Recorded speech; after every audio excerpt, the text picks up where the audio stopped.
Good afternoon, everyone. Country Flyboy here, and today I want to start something new. So I've decided I want to try to expand the content on the channel, more than just tutorials. Actually, I'm thinking more than just flight sim stuff too, but I guess still gotta think about that one.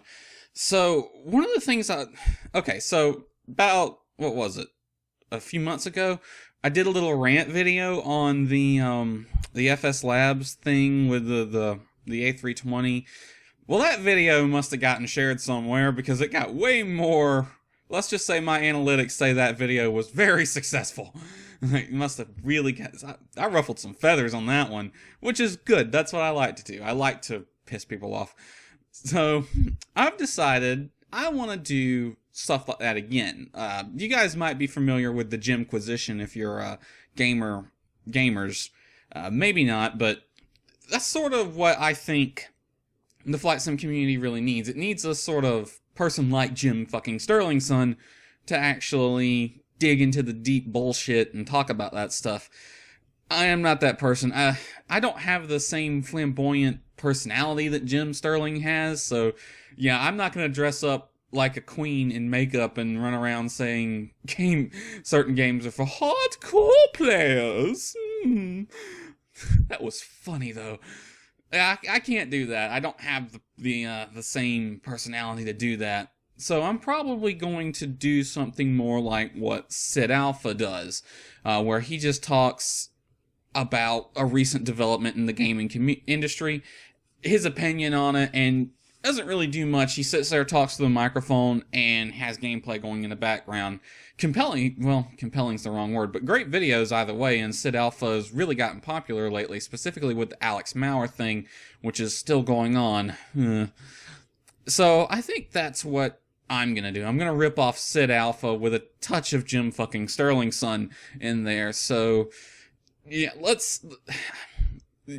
while I was planning this first video in this series, if you want to call it that, man, there was some good developments. A lot of stuff to talk about this past week alone. But I started planning this about 2 weeks ago. Unfortunately, Mother Nature decided to smack me upside the head with a hurricane, and my power was out for a few days, so I wasn't able to actually get around to recording this. And in the time it took to finish everything up for this first video, some other stuff happened, so I'll have to put that other stuff on the back burner for now. But the first thing I want to talk about is the release of add-ons, paid mods, DLC, whichever one you want to call it, for Flight Sim World. So recently, the first bit of paid DLC, or payware add-ons to use the more traditional name, came out for Dovetail's Flight Sim World. But Flight Sim World is an early access title, meaning the game itself is not done yet.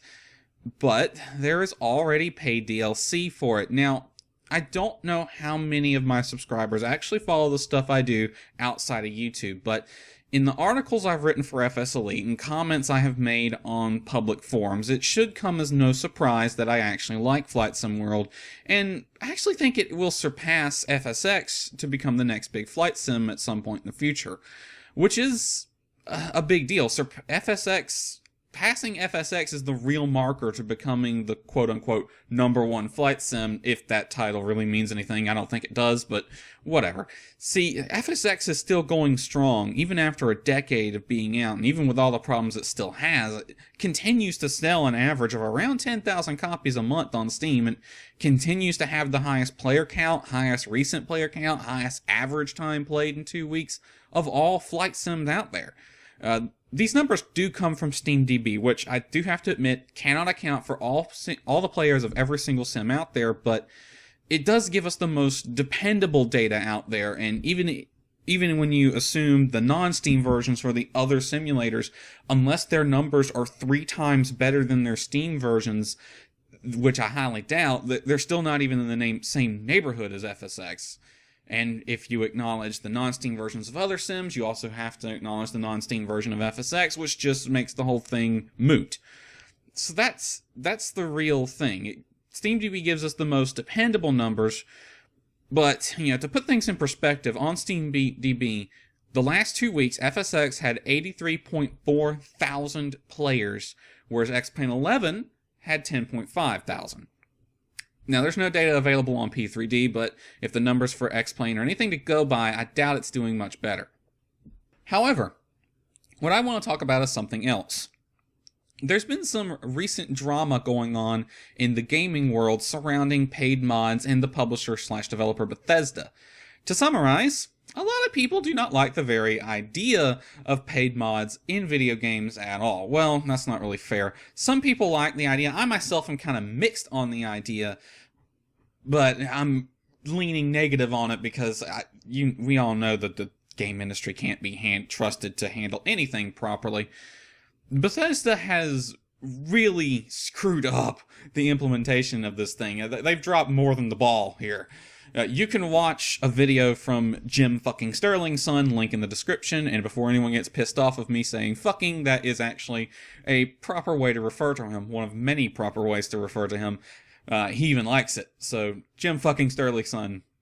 So, I'll put a video about that to one of his Jimquisitions in the description below, and you can get up to speed on that little debacle. Now, while that train wreck was happening, Dovetail also released their first bit of DLC for Flight Sim World. Now, I say Dovetail, it was actually Just Flight, but we'll talk about that in a second.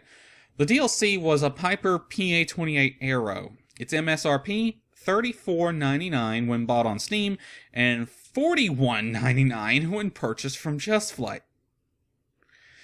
Now, the problem here is we have DLC coming out for a game in early access. This is generally a good way to get negative press for any game. And before anyone states that it's a sim, not a game, I use the term sim and game interchangeably. Think what you want. If that is what gets your feathers in a ruffle, you need to yank that stick out your ass. A few years ago, Ark Survival Evolved caused some controversy when it pulled this stunt. More recently, we had Players Unknown Battlegrounds, or whatever. I get confused with that name. They pulled a similar stunt with loot box gambling. The reason this is frowned upon is when you're developing a game, your focus should be just that, finishing the game, not producing DLC to wring even more money out of people who have already purchased the unfinished title. This is why people get so angry over the issue. No one likes being nickeled and dimed, especially when the thing they bought was in good faith and is not even done yet. However, things, as much as I hate to admit it, are a little different with simulators. The biggest difference here is that Dovetail did not make this aircraft, Just Flight did. So no money, time, or effort was taken away from Flight Sim World's development. It was a third party who did the work, and it was a third party who footed the bill. Does that excuse it? I don't really know. See, I have mixed feelings on this development, especially with that MSRP, $40 for a single plane. I'll be honest, the prices of Flight Sim add-ons has passed ridiculous a long time ago. Now they're just taking the piss. And I think stuff like that is what holds Flight Sim World, X-Plane 11, and even P3D back the most. I can probably explain this more in the future in another video. It's a little lengthy to get into here. I can honestly say I'm not a fan of the practice of paid DLC in an early access title, including Flight Sim World, even if the third-party developer did the work. I just don't think it's ethically right. The game should be finished first. Is this the fault of Dovetail and Flight Sim World, and has it made me change my opinion on them? No, I don't think so. See, I resigned myself to the fact long ago that paid mods, or add-on/DLC if I'm being nice that day, is just a thing we will never get rid of in the sim community, and basically all sims do it. Flight sims chiefly because they're the most egregious with it, but also train sims and even truck sims have done this stuff now, so we'll never be rid of it. And let's be honest here, we all knew Flight Sim World would have DLC. Dovetail never hid that fact. Hell, they basically owned up to it. Even, just look at Dovetail's history. Or even look at their co-founder and CEO. It really should come as no surprise that DLC was going to be a big thing. It sure as hell didn't surprise me. And the reason my faith in Flight Sim World has not been shaken by this is because Dovetail has shown themselves to be a better deal for consumers than P3D or X-Plane 11 has.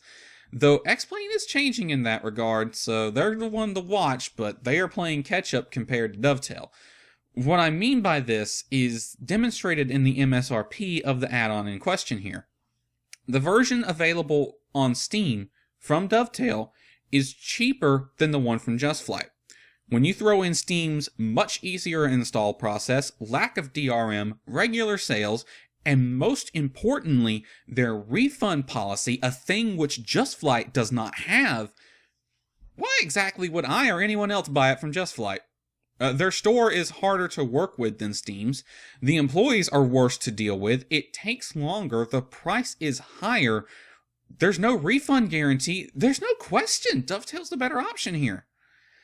I also would want to note that Just Flight released this plane for FSX, Prepared, Flight Sim World, and X-Plane 11. Do note the FSX and P3D version is one process, or one purchase. The same plane for each one. Now, one would think that releasing the same plane for 4 different titles would allow things like economies of scale to play into the price. But at a price of $40 for a single plane each, that doesn't appear to be happening. I also would like to point out that the user reviews on Steam are mostly positive, but there's only 4 user reviews, one of which was negative and quite lengthy. But there's another problem. Dovetail did release some DLC for Flight Sim World. A mission pack came out about a week ago, and this one was made by Dovetail. The store page states that the mission pack was made by a newly formed team at Dovetail, so I'm guessing it's separate from the actual development team for Flight Sim World. So I don't know for sure if it took anything away from Flight Sim World's development, but it does show possibly some misplaced priorities. If anything, though, it does show that Dovetail will be creating DLC of their own for Flight Sim World in addition to the normal third-party devs. But they again show more consumer-friendly mindsets here by launching that DLC with a 30% off sale, and they also did this for the Train Sim World DLC that came out recently. If anything, a more consumer-minded dev in the mix will help, if not to lower prices, at least keep them from increasing further. Well, I doubt that, but again, that's another title, that's another project for another day. So really, I'm having mixed opinions on this whole DLC thing for Early Access Flight Sim World. I don't work for Dovetail. I don't really know what's going on over there. I don't know how far along Flight Sim World is compared to what they envision the end product to be like. Now, I can tell you it's not far enough along to justify DLC compared to how I would envision the end product. But again, I don't work for them, and I have quite high standards and quite high wants and big wish lists and all that stuff. And I understand, like, you can't do everything. When you're working for a company, you got deadlines and a budget to work with, so you can't really do everything you want. I don't know. I'm mixed feelings on it. Why don't you guys go ahead and take to the comments on whether or not you think this whole DLC thing is worth a damn. So, yeah. That was a rant video. I'm probably going to do more of these in the future. I got a backlog of topics I want to talk about, including a reassertion of a thing I have made in the past. So hopefully I'll be able to make this a regular thing. I'm going to shoot for weekly, if not every 2 weeks, but I do want to make this a regular thing. Me ranting about some bullshit in the Flight Sim community. Somebody's got to do it, because things are getting ridiculous at this point. They really are. Anyway, I've been Country Flyboy, and I will see you next time. Take care, everyone.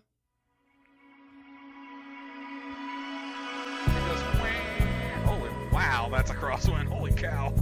I wonder if I can pit maneuver you. I'm running out.